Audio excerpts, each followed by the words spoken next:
नमस्कार आदाब दोस्तों। तो चलिए आज हम फिर लाए हैं देश दुनिया की तमाम छोटी बड़ी ब्रेकिंग न्यूज।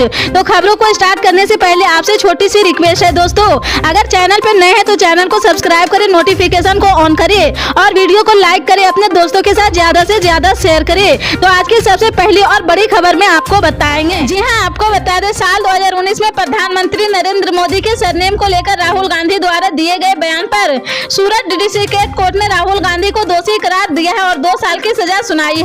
सजा की कुछ देर बाद ही राहुल गांधी को जमानत मिल गई है, लेकिन इस मामले में देश भर में सियासत शुरू हो गई है। इसका असर छत्तीसगढ़ में भी दिखाई दे रहा। मुख्यमंत्री भूपेश बघेल और पूर्व मुख्यमंत्री डॉक्टर रमन सिंह की भी जुबानी जंग शुरू हो गई है। दरअसल गुरुवार को मुख्यमंत्री भूपेश बघेल ने राहुल गांधी पर हुए कार्रवाई पर नाराजगी जताते हुए कहा कि बीजेपी के लोगों ने राहुल गांधी को मिर्जाफर तक कर दिया है। व्यक्तिगत रूप से राजनीति में एक दूसरे का सम्मान खत्म हो गया है। पिछले दशकों में हम देखेंगे तो चाहे कांग्रेस के नेता हो या बीजेपी के नेता हो या समाजवादी पार्टी के नेता एक दूसरे के प्रति सम्मान का भाव रखते थे। लड़ाई विचारधारा की होती थी। इसके आगे मुख्यमंत्री भूपेश बघेल ने कहा कि अटल जी की तबीयत जब खराब हुआ था तब विपक्ष में रहते हुए भी उन्हें एक प्रतिनिधि मंडल में शामिल कर इलाज के लिए अमेरिका भेजा गया था।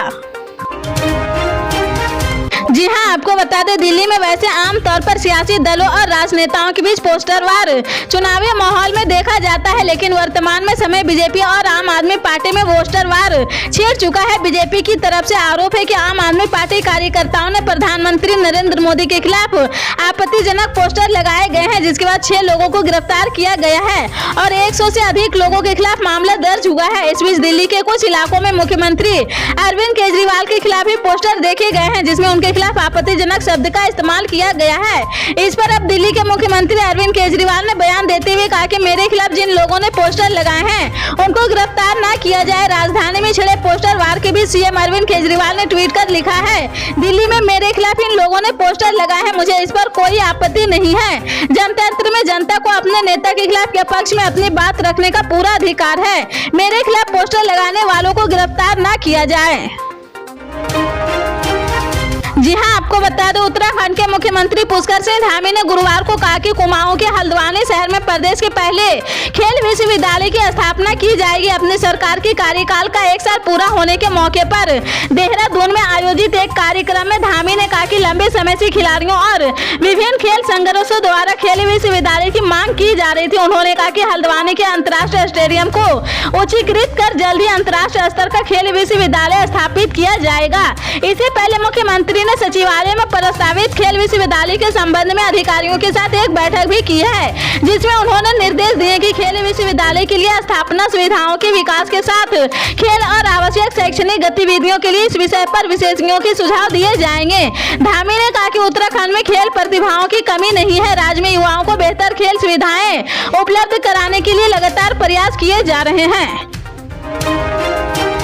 जी हाँ, आपको बता दें तमिलनाडु में बिहारियों के साथ कथित हिंसा के मामले में बिहार के यूट्यूबर मनीष कश्यप पर आर्थिक अपराध इकाई ने 3 केस दर्ज किए हैं। इसके साथ ही गुरुवार की सुबह उसकी रिमांड अवधि पूरी हो गई है। ईओयू ने बुधवार की सुबह मनीष कश्यप को रिमांड पर लिया था। कोर्ट की ओर से 24 घंटे तक अवधि दी गई थी। अब सवाल या पूछताछ में मनीष कश्यप ने ईओयू को पूछताछ किया है। बताया जाता है कि गुरुवार की सुबह रिमांड की अवधि समाप्त हो गई है, लेकिन ईओयू को अभी भी कोई सवाल के जवाब नहीं मिले हैं। ईओयू के सूत्रों के अनुसार मनीष कश्यप ने अभी भी बहुत कुछ नहीं बताया है। कई सवालों के जवाब बाकी है। पूछताछ के दौरान ज्यादा समय उसने माफी मांगने में ही बिता दिया है। कई चीजों को स्वीकार भी नहीं कर रहा।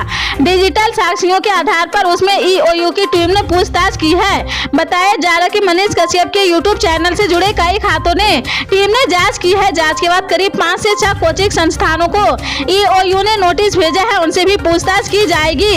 इनके और यूट्यूबर मनीष कश्यप के बीच पैसों के लेन देन के साक्ष्य आर्थिक अपराध इकाई को मिले हैं। जी हाँ, आपको बता दें अंतर्राष्ट्रीय अपराध न्यायालय की ओर से रूसी राष्ट्रपति व्लादिमीर पुतिन के खिलाफ अरेस्ट वारंट जारी किया जाना दुनिया भर में चर्चा का विषय बन गया है। आईसीसी के इस ऑर्डर पर रूसी सरकार भड़क गई है। रूस की सुरक्षा परिषद के उपाध्यक्ष और रूस के पूर्व राष्ट्रपति दिमित्री मेदवेदेव ने आईसीसी के दफ्तर पर मिसाइल दागने की धमकी दी है। उसके बाद अब उन्होंने एक और चेतावनी भी पश्चिमी देशों को दी है।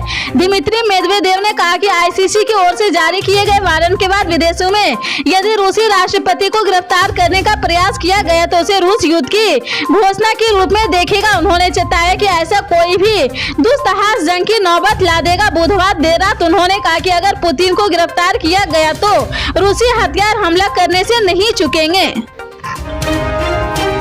जी हां, आपको बता दो, उत्तर प्रदेश के कैबिनेट मंत्री संजय निषाद आज गुरुवार को गाजीपुर में कार्यकर्ता सम्मेलन में अपने कार्यकर्ताओं को संबोधित करने के लिए पहुंचे हैं। इस दौरान कैबिनेट मंत्री का कार्यकर्ताओं ने जोरदार स्वागत किया है। इस दौरान संजय निषाद ने कहा कि 2022 के चुनाव में जो गलती गाजीपुर में हुई थी वह 2024 के चुनाव में गलती न हो, इसलिए हम अपने कार्यकर्ताओं को समझाने बुझाने के लिए पहुंचे हैं। इस दौरान उन्होंने कहा कि ओम प्रकाश राजभर जहाँ पहले बीजेपी का गुणगान करते नजर आ रहे थे, वहीं अब कांग्रेस और बसपा का गुणगान कर रहे हैं। इसके साथ ही उन्होंने कहा कि राजभर भैया जब हमारे यहाँ आए थे तब हीरो हुए थे, ना इधर के रहा ना उधर के है, राजनीति धैर्य खोजती है। और राजभर भैया सुबह कहीं और, शाम को कहीं और, रात को कहीं और रहते हैं। उन्होंने कहा कि हम राजभर समाज की व्यवस्था कर रहे हैं, राजभर समाज की गिनती और आर्थिक स्थिति की गणना कर रहे हैं और उनको मुख्य धारा में लाने के लिए हमारी पार्टी काम कर रही है। जी हां, आपको बता दें, अलीगढ़ में सांप्रदायिक सौहार्द को मिसाल पेश करती रूबी आसिफ खान इस बार फिर नवरात्रि के व्रत रख रही। वह सुबह माता दुर्गा की पूजा कर पूरे दिन व्रत रखती है। अब जबकि रमजान का महीना भी शुरू हो रहा तो वह नवरात्रि के व्रत और रोजे साथ साथ रखेगी। उनका मानना है कि मैं यह संदेश देना चाहती हूँ कि हिंदू और मुस्लिम सब एक है, उनके बीच में कोई भी भेदभाव नहीं है। वह तो कुछ लोग हैं जो नहीं चाहते कि यह भेदभाव खत्म हो, मुझे उन लोगों से कोई फर्क नहीं पड़ता। रूबी आसिफ खान भारतीय जनता पार्टी की जयगंज मंडल की उपाध्यक्ष और घर में गणेश प्रतिमा रखने और पूजा के लिए कट्टरपंथियों का निशाने पर आई थी। साथ ही उन्हें जान से मारने की धमकी दी गई थी। रूबी आसिफ खान ने कहा कि नव दुर्गा और रमजान दोनों साथ साथ पड़ रहे और मैं दोनों ही रखूंगी, व्रत भी रखूंगी और रोजे भी रखूंगी। जब रोजे का टाइम होगा तो उसी हिसाब से चलूंगी और पूजा का जो भी टाइम होगा पूजा करूंगी। पूजा मैंने कल से शुरू की है और पिछले 8 साल से करते हुए आ रही हूँ। मैं यही चाहूंगी कि सभी लोग मिलजुल जुल कर यह त्योहार मनाए, किसी के बीच कोई भेदभाव ना रहे। इसी तरह की पल पल के अपडेट जानने के लिए जुड़े रहे हमारे स्टार न्यूज के साथ। मिलते हैं अगली बड़ी खबर में, तब तक के लिए जय हिंद।